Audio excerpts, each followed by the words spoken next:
Sapu racing tu. Ni tak ada masalah nak 2-3 kali pun. Dia bukan macam kayu Kayu lain. Honeycomb dia macam ni cara. Sapu sudah ada sapu. Okey.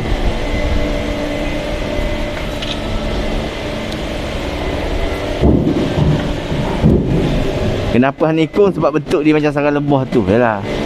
Saya pernah jumpa baru ni, saya dah kerja saya dah buka bisnes sendiri 15 tahun. Ada seorang pakcik tu, dia tanya saya, ingat tak dia? Saya kata tak ingat dah. Dia kata dulu saya antara orang yang masa terakhir lah sebelum saya berhenti kerja tempat lama, saya buat book untuk dia. Book dia antara orang terawal lah pakai honeycomb masa tu. Saya tanya masih guna sekarang. Dia kata masih guna, lebih kurang 17 tahun lah book dia.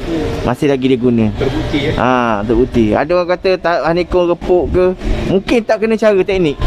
Yang tu salahnya. Kadang-kadang dia duk cerita benda tu tak bagus. Kalau emas pun kalau kita bagi ke orang gila, dia tak ada nilai. Betul tak? Pakai emas besar-besar, orang gila, tak ada nilai pun. Dia sampai masa dia buang je.